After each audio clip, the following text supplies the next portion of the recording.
এয়া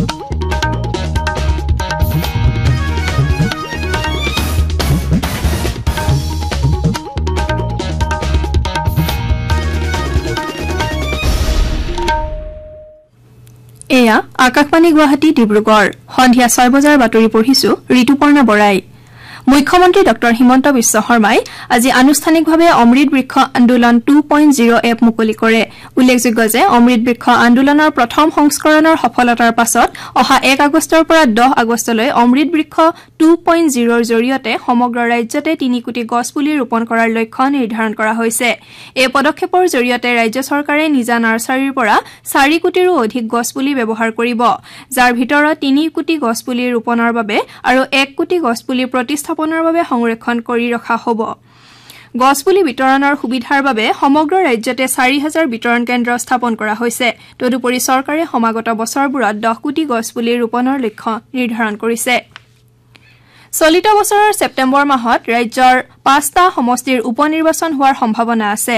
আজি এখন সংবাদমেলত এই কথা প্ৰকাশ কৰি ৰাজ্যিক মুখ্য নিৰ্বাচনী বিষয়া অনুৰাগ গোয়েলে জনোৱা অনুসৰি বৰ্তমানৰ অসম বিধানসভা 2001 চন অৰ্থাৎ সমষ্টি পুনৰ নিৰ্ধাৰণ হোৱাৰ আগেয়ে গঠিত হোৱাৰ পৰিপ্ৰেক্ষিতত পূৰ্বে বাহাল থকা বিধানসভা সমষ্টিসমূহতে উপনিৰ্বাচন অনুষ্ঠিত হ'ব তেওঁ লগতে কয় যে এই উপনিৰ্বাচনত 2023 চনৰ পৰা নতুনকৈ নিৰ্ধাৰণ হোৱা বিধানসভাৰ সমষ্টিসমূহৰ সীমা প্ৰযোজ্য নহ'ব হেয়ে এই 5টা সমষ্টিৰ বাবে 2021 চনত উপলব্ধ ভোটাৰ তালিকাসমূহ উপনিৰ্বাচনৰ সময়লৈকে নৱীকৰণ কৰি ব্যৱহাৰ কৰা হ'ব উল্লেখযোগ্য যে চলিত বছৰত অনুষ্ঠিত লোকসভা নিৰ্বাচনত ৰাজ্যৰ ধলাই সিডলি বঙাইগাঁও বিহালী আৰু সামগুৰি সমষ্টিৰ বিধায়কসকল সাংসদ হিচাপে নিৰ্বাচিত হোৱাৰ পাছত সেই সমষ্টিকেইটাৰ আসনকেইখন খালী হৈ ৰয় সংবাদমেলত মুখ্য নিৰ্বাচনী বিষয়াগৰাকীৰ জনোৱা মতে খচৰা ভোটাৰ তালিকাসমূহ 30 জুলাইত প্ৰকাশ কৰা হ'ব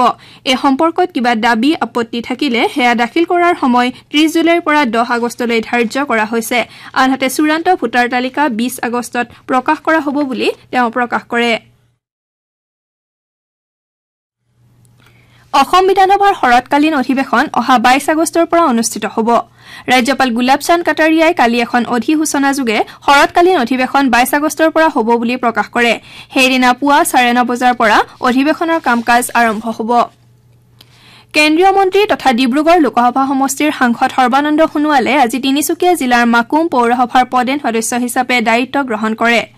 দায়িত্ব গ্ৰহণৰ পূৰ্বে পৌৰসভাখনৰ কাৰ্যবাহী বিষয়া ৰক্তিম গগৈয়ে শ্ৰী সোণোৱালক শপত বাক্য পাঠ কৰোৱায়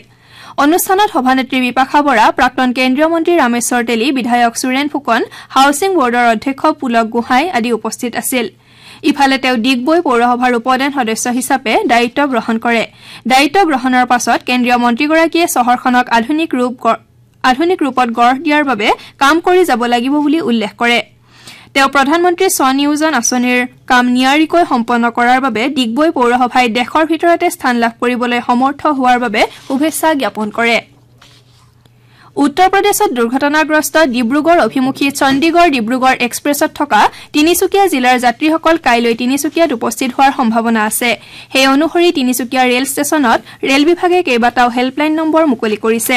ৰেল বিভাগে মুকলি কৰা নম্বৰকেইটা হৈছে 99575555959 99575555984 943574731 আৰু 7086055881 কেন্দ্ৰীয় বন্দৰ জাহাজ আৰু জলপথ মন্ত্ৰী সৰ্বানন্দ সোণোৱালে আজি দিনজোৰা কাৰ্যসূচীৰে তিনিচুকীয়া জিলা ভ্ৰমণ কৰে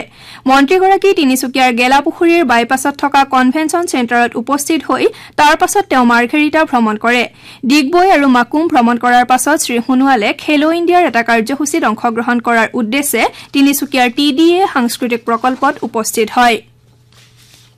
ৰাজ্যৰ বান পৰিস্থিতি উন্নত হোৱাৰ পাছত পশুধন আৰু হাঁহ কুকুৰাক ৰোগৰ পৰা ৰক্ষা কৰিবলৈ পশুপালন বিভাগক যাৱতীয় নিৰীক্ষণ আৰু প্ৰতিৰোধমূলক ব্যৱস্থা গ্ৰহণ কৰাৰ বাবে কৃষি আৰু পশুপালন মন্ত্ৰী অতুল বৰাই নিৰ্দেশ দিছে দিছপুৰত অনুষ্ঠিত পশুপালন আৰু পশু চিকিৎসা বিভাগৰ এখন বৈঠকত শীৰ্ষ বিষয়াসকলক এই দিশত তৎপৰতাৰে ব্যৱস্থা গ্ৰহণ কৰিবলৈ মন্ত্ৰীগৰাকীয়ে নিৰ্দেশ দিছে আমাৰ এতিয়াৰ বাতৰিৰ ইমানতে অন্ত পৰিল